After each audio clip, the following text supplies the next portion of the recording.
getting ready to match the pattern of this really cool fabric. So I have the seams pinned together where I'll show you where the pattern matches. So the seam allowance right on the edge here, and then this one is pressed over right at that edge. The slightest tiny bit is folded over and pressed. And so I'm just doing one at the top and bottom of each blue section. And then I already have this whole seam pinned together.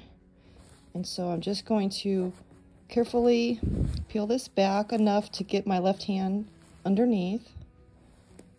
And I'm going to turn the pins just to hold it together so I can get it to the sewing machine, and then I'm going to sew over the pins for a perfect match. Okay, we're at the end, and now I can peel this back all the way and reveal the selvages, take this to the machine, and then just stitch over that press line, over the pins and everything, and then it'll be a good match. Then I'll take it to the serger and serge off the fuzzy selvages, of course, after removing all the pins. I'm just stitching over that press line and right over the pins, and I do slow down when I get close to a pin so I don't break a needle.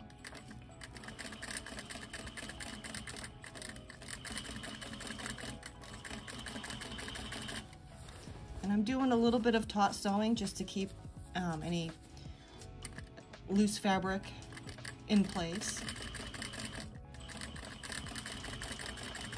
It's always a good habit to sew anything using the taut method, so you're pulling in each direction with equal amounts of pressure on each end.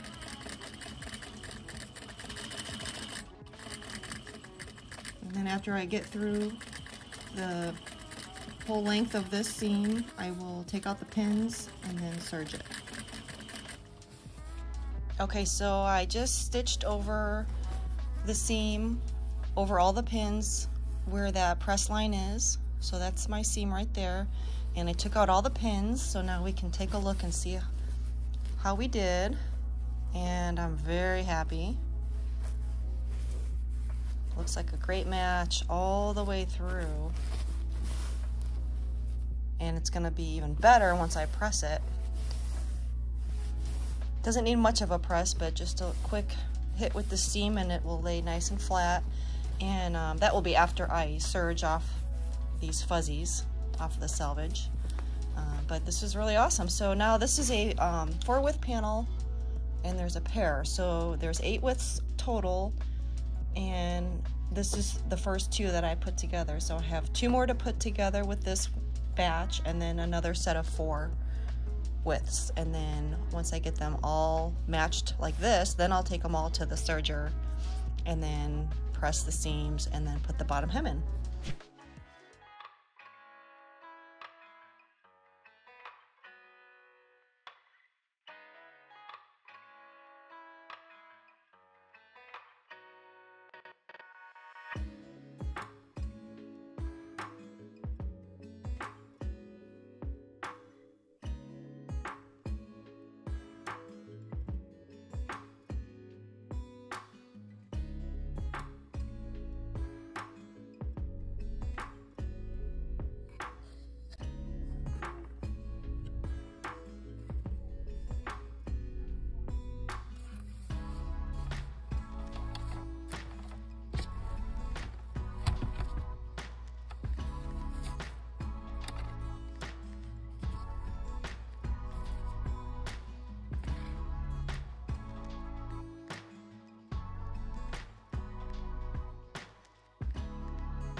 I'm about to fan fold this amazing drapery.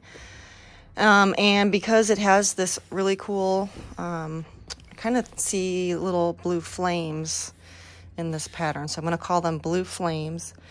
And because of the pattern, it's going to make it a little easier to fan fold without measuring every single pleat.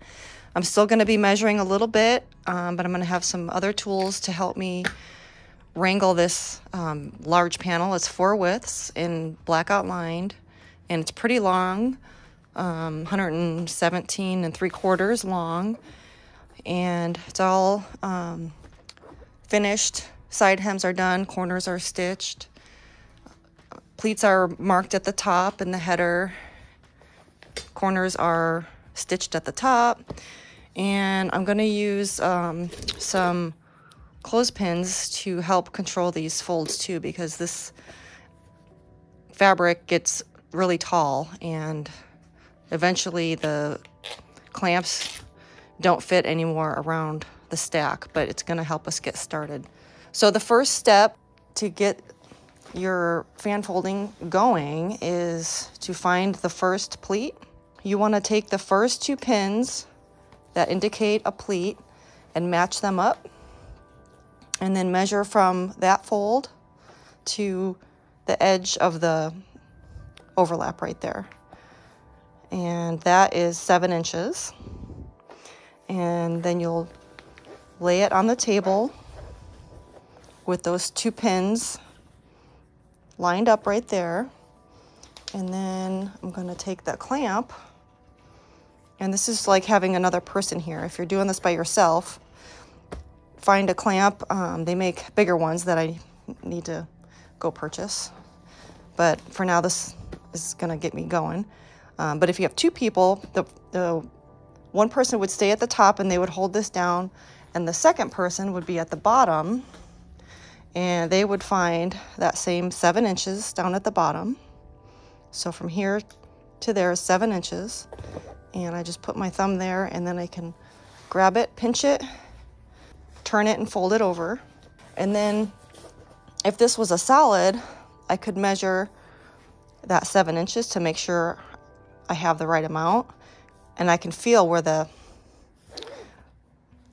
side is right here underneath because of the bulk, and it's a little bit bigger than 7, so I just make an adjustment and it's 7.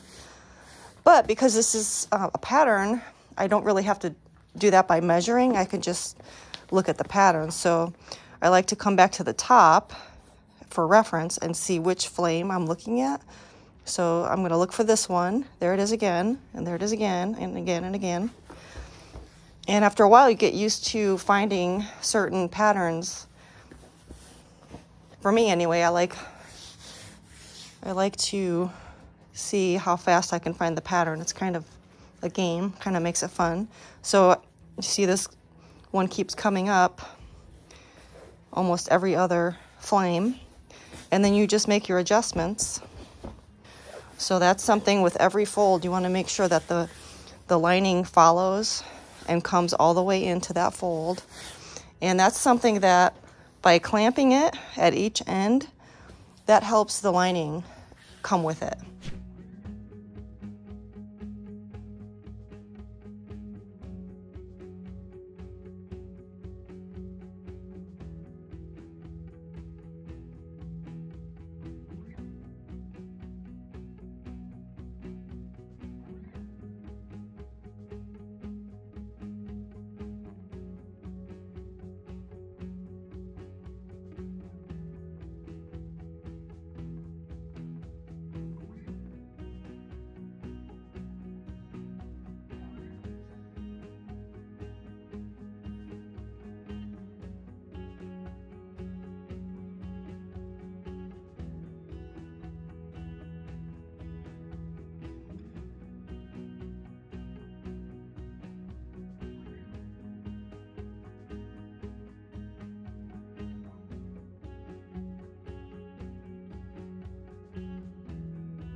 And this has a really big return, so that's why there's all of this fabric left over.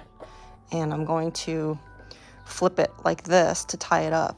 And I put a really big side hem on the return side of this drape just because it's going to hang nicer, and I had enough fabric to do that.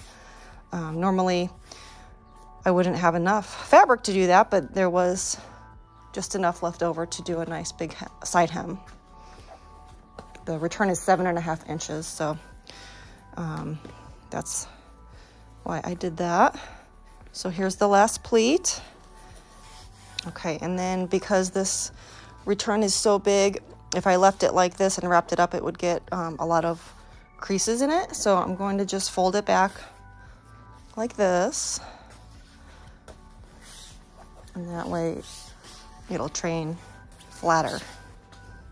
Obviously the top part is not pleated yet, so I'm not going to tie that up. We want to leave that free so that we can stitch the pleats at the machine.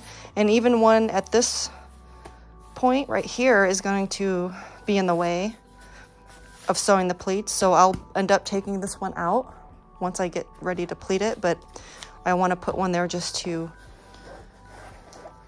keep everything together until I'm ready to sew the pleats. And then once the pleats are stitched and tacked and everything and hooked, then I would put one more tie around the pleats and then one around the bottom hem,